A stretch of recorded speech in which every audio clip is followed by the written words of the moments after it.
Am I the wrong one for cutting off my family over my mom's will? I always suspected my mom preferred my sister over me. Growing up, she spoiled my sister with whatever she wanted and took her word over mine whenever we argued. I was always in second place compared to her. For example, when we turned 16, I was given my aunt's old clunker that ended up dying within 6 months. When my sister turned 16, she got the brand new red Volkswagen of her dreams. Mom said that I couldn't continue my piano lessons because they were getting so expensive while still supporting my sister's dance lessons, competitions, etc. Things got really bad about a decade ago. When we were in high school, I fell in love with this guy, Joey, and started dating him for a while, only for him to dump me because he preferred my sister. Yes, my sister seduced him. This really broke me because he was my first love. Well, my sister and Joey ended up getting married after their college graduation. And that is when things went from bad to worse. Our mother had her will made and she was leaving everything to my sister. For background information, our childhood home was a 2-story building, where my mother's flower shop was on the ground floor and the apartment we grew up in was the second floor. While I didn't get along with my mom or sister, I loved that flower shop and had been working there for most of my life. I dreamed of owning that shop one day, but instead, my mother was going to leave the building, the shop and the apartment, to my sister. While I could still work in the shop, my sister would be the owner and I would have to do what she says. There was no use in trying to convince her to change her mind. In her mind, my sister was the married one with a baby on the way. She needed the business and house to raise her family. Meanwhile, I was single and had nothing. So, I cut them off.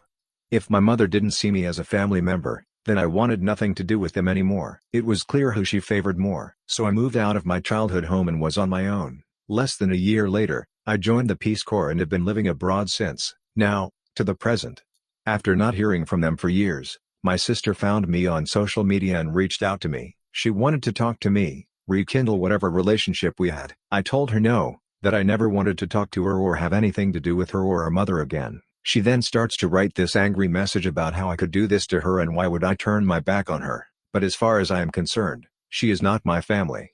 She hasn't been family in a decade. My partner and our baby is family. I have a new, happier, more fulfilling life in South Africa than I ever did back in the States. I don't want to ever see my old family again because of how they treated me. I don't want them to meet my daughter. If I let them back into my life, I am afraid they will ruin the new life I made for myself. AITA and being too harsh. Edit. Holy crap, I am flabbergasted. But for those who are gilding this post or are planning to, please donate your money to the pandemic first responders instead. Not the wrong one, not from my point of view. You found peace and love elsewhere instead of with them. No need to drag up all that toxicity again if you're in a good place. Not the wrong one, not the wrong one, not the wrong one, not the wrong one to the 100th power. Your mom essentially disowned you. She deserves nothing from you at all. And your sister is very much in the wrong here too, like for allowing your mom to shower her with everything and to give you nothing, not to mention wooing your boyfriend from you and marrying him, which is an incredibly lousy thing to do to you. I can't even believe these people are so clueless and so heartless. Good for you for carving out your own life. You owe them absolutely nothing. Am I the wrong one for building a fence and blocking my neighbors from the road, forcing them to take a massive detour? So I am the owner of a large house with a huge property surrounding it. When I bought my property 5 years ago, I basically lived at least 5 minutes away from the nearest house. However, the villages and towns have been expanding and as a result started developing houses next to my property. I was fine with it. Nothing I could do about it to begin with, but my property is big enough not to really notice to begin with, or so I assumed. It's good to mention I basically pulled out a bunch of trees when I moved here and made a dirt road with gravel of sorts to allow me easy access to the main road nearby instead of driving all the way around to access the main road.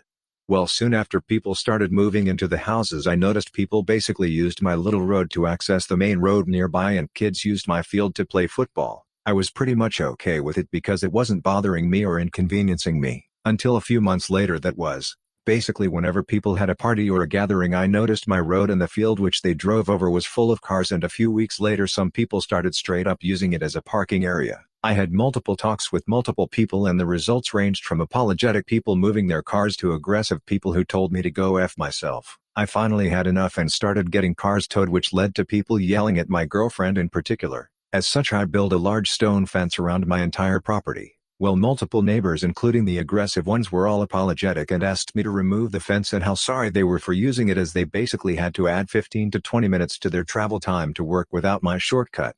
I told them to go F themselves and to get the F of my property, and if I saw them there again I'd be letting my dogs loose. However, this is also impacting the nice neighbors, so I am conflicted. Not the wrong one, your property, your rules. Also, if you didn't do this, you could potentially have ended up giving them a right-of-way easement without realizing it, depending on your local laws. Don't budge, leave the fence. Maybe they'll think in the future about asking permission in the future instead of forgiveness.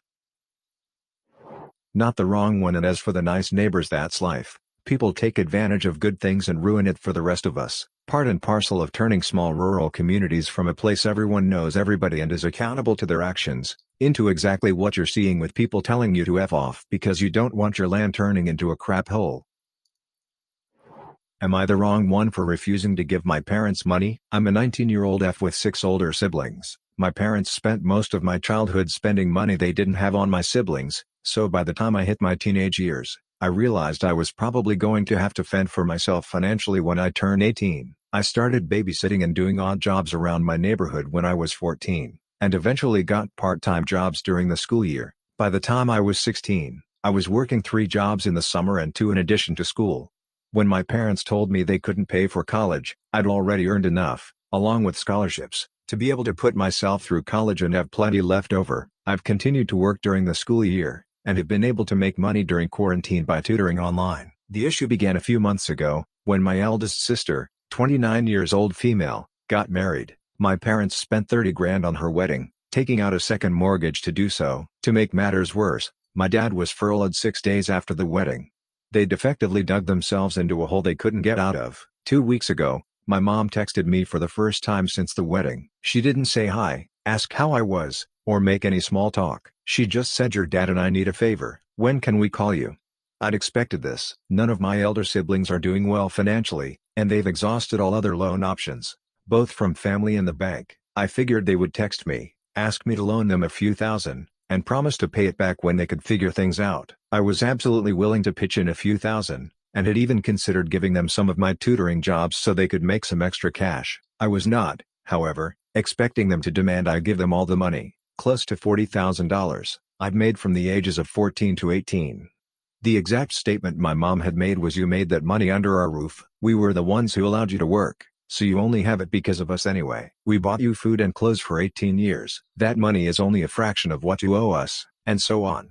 I said that food, clothes, and shelter were the very minimum. It's what they signed up for when they chose to become parents. I didn't ask for any of it, etc. They responded by telling me that if it wasn't for them, I wouldn't have the life I have today. I said they were being ridiculous, and hung up. Since that day, both, along with 2 of my siblings, have continuously hounded me about giving them what is rightfully theirs. My siblings, who have never been asked to give them money, are still professing that it's my job as their kid to take care of them.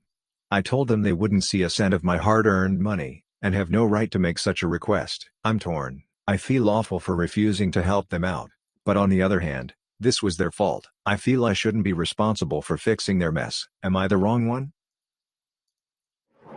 Not the wrong one. Their poor financial choices are not your fault or problem, speaking purely based on you being a separate person. The fact that they expect this from their own child is downright disgusting. I'm so sorry that you're being put through this. Okay, first of, even if they had gone above and beyond for you in your childhood and also paid your way through college, you wouldn't be TA for refusing to give them money. Parents caring for their kids financially is what parents do. It's not something that needs to be made up for once you've grown. If that were the case, then it seems to me your sibling have a lot of paying back to do. You're not the wrong one, and don't let them hound you until you give in, because they'll end up milking you dry and putting you in the same situation and them and your siblings.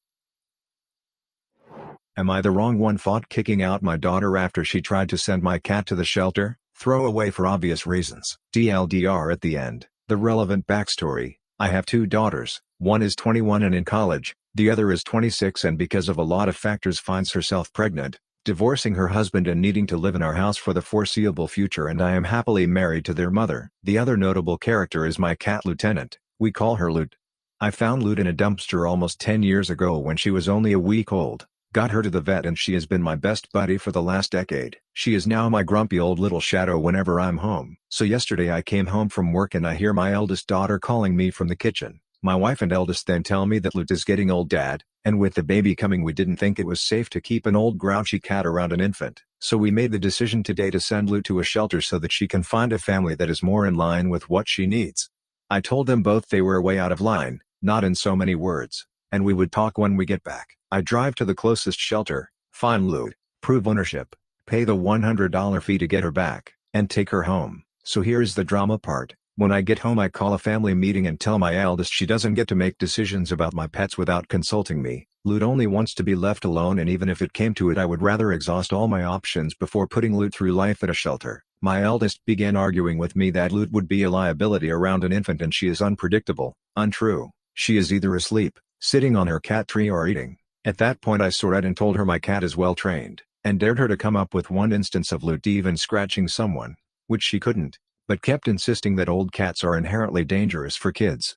I then told Hardhat she had 1 month to get a new place to live as she clearly doesn't respect me or my things, and that if Loot so much as lost a whisker, I would hold her personally responsible. My wife and younger daughter are now begging me to change my mind, as with my eldest's current financial condition I would probably be condemning her to homelessness, and that my daughter should come before a cat. AITA for kicking my daughter out after she tried to get rid of my cat. DLDR. Eldest daughter decided to send my elderly cat to a shelter over fears she would harm her baby when the child is born. I kicked her out. Am I the wrong one? Added to add. As many people have brought up, no, I am not being as hard on my wife as my daughter. My wife came up to me last night and basically begged for forgiveness, saying she wasn't thinking and just accepted the things my daughter was saying without checking, very out of character for her. So I have told her I will need some space for the foreseeable future, but that she and I are okay. Loot is already microchipped and wears a collar and tag. I have also contacted all the shelters around my area and sent them Loot's picture chip ID and my contact information and an explanation that I am worried someone may surrender my cat without my permission. Not the wrong one. Her entitlement astounds me. She is a complete a-hole for thinking she can remove a member of your family without consulting you. As far as I'm concerned, she did this to herself. Not the wrong one. Making that kind of decision about your cat smacks of entitlement. My wife and younger daughter are now begging me to change my mind, as with my eldest's current financial condition I would probably be condemning her to homelessness, and that my daughter should come before a cat. First, I do not agree this condemns her to homelessness. She might just have to get a job and room with someone else who has cats or sleep on a friend's couch a while. She also might learn that the world does not owe her a living. Am I the wrong one? I lied about having a college fund for my stepsister to save my sister. I am 32F. I grew up with a narcissistic mom. I have never met my dad. The first hug I have received in my life was at 10 years old when Dan, my mom's BF, hugged me when I thanked him for a gift. My mom had my sister a year later. My sister was the perfect baby sister anyone could ask for. Mom and Dan split, and at first Mom had major custody of my sister. Mom did the same thing to my sister she did to me. Doesn't even acknowledge us in the room if she was not in the mood. Not feeding us dinner if we made a mistake. Made everything our fault. When Dan found out, he applied for full custody for my sister, but my mother fought and somehow wrangled 50% of custody. Things got real bad for me, and the only silver lining was my sister. Despite being only 4 years old, she would sneak in snacks from her dad for me to eat. Anything Dan bought for her, he also bought me. He wasn't wealthy by any means, but it was the small things, and anytime he dropped my sister, he will take his time to talk to me. He was the only father I have ever known. Dan died of cancer when I was 16 and my sister 5. He lived only 3 months from the diagnosis, but settled everything financially as able as he can for my sister. He split his assets 75% for my sister and 25% for me to be given to me when I reached 18. Knowing my mom very well, he made me the executor of my sister's fund too. To say my mom was furious was an understatement. She literally made the next 2 years of my life and my sister a living hell. When my mom started dating Brad, he already had a daughter 3 years younger than my sister. My mom had made it absolutely clear that my sister will be allowed to go to college only if she shares her trust fund with our stepsister. Brad is a piece of work, and me and my sister never really bonded with our stepsister. She refused to sign anything related to my sister's education unless I give her my word that I will give my stepsister equal half of the trust fund. This is where I think I was the a-hole. I held the trust fund above my mom's head to treat my sister fairly. I repeatedly told them I will give my stepsister half the fund until my sister was 18 and moved to college. Once she moved out, we both cut any contact we had with our mom and blocked her. I made my sister give her the wrong college info, so our mom couldn't contact her. I have found out through few friends my mom didn't know I have that my stepsister couldn't get into any college because she didn't want to apply any loans and she is very depressed. I know I misled them, but I honestly wanted my sister to be safe. AITA for causing my stepsister's depression and robbing her of college. Edit. Thank you everyone for your reassurance. I showed this post to my sister and the only thing she had to say was duh.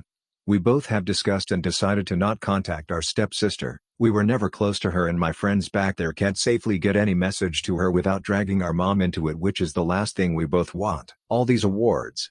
Thank you all again and the kind stranger who gave me gold.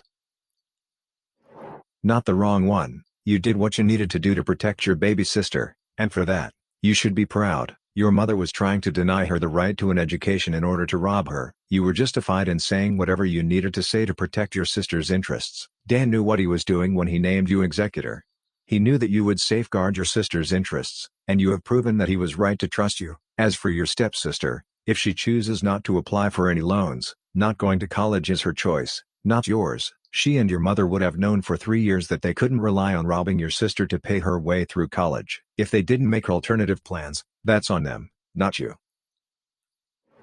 Not the wrong one. That money was for your sister, from her father. There was no reason whatsoever for you to share it with your mom's new guy's kid. Stepsister not going to college because she didn't want to apply for loans is on her. I understand the blow of learning that she isn't getting money that you told your mom she would receive, but you did that to try and keep the peace in what sounds like a lousy home. Am I the wrong one for leaving a repairman a bad review for flirting with my wife? The air conditioner broke last week while I was out of town and my wife had to call an emergency technician in the middle of the night. A company we'd used before without issues sent a guy over. He fixed the air conditioner no problem, but once he'd left I woke up to a million missed texts and calls from my wife, who was hysterical. Apparently within minutes of showing up he made comments about her body and other suggestive statements. She made it clear she wasn't interested without being outright rude because she didn't want him to get mad and leave without fixing the air conditioner. The tech kept trying to put moves on her, then after he'd fixed the AC, he didn't leave right away, trying to feed her some lines about how she seemed to be home alone and he could spend the night to make sure she was safe. Eventually he realized he was driving down a dead end and left, but the whole thing just really freaked her out, having some guy in the house who didn't leave when asked and everything. I was pissed to hear about all this, and she was shaken up by the incident. So we left a review on their Google and Yelp pages saying what had happened. The company is pretty small, so the owner called me to apologize a couple days later and said the tech had had a few drinks that night, not expecting to be called out to an emergency job, and that his sense of humor had clearly been misinterpreted by my wife. He asked me to take my review down because it called the tech out by first name, and apparently a review saying he was coming onto a female customer could cause some personal problems for the guy. The owner also reasoned that the business was an air conditioner repair business, not a bedside manner business, and that they did fix the air conditioner, so deserved a higher rating. I told them our review stands, and they basically said we were a-holes for threatening the reputation of their business and the personal reputation of the tech over a single misunderstanding. On the one hand, they did fix the air conditioner, and that's what we called them to do. On the other hand, I feel like this is relevant information for people considering hiring them, even if it was a one-time thing. AITA? Not the wrong one. Maybe update the review to add that they apparently drove drunk to your house. Not sure how that was supposed to exonerate anything. Not the wrong one. They justified his behavior, then put the blame on your wife for misinterpreting his behavior. This is such a huge turn-off. The company showed you its views on how its employees are allowed to act. It's gross. Leave a bad review. In fact, think of it this way. By leaving the review, you are helping some other woman, maybe one who is less confident than your wife, not get into a similar situation. Thank you all for listening. Have a great day. See you later.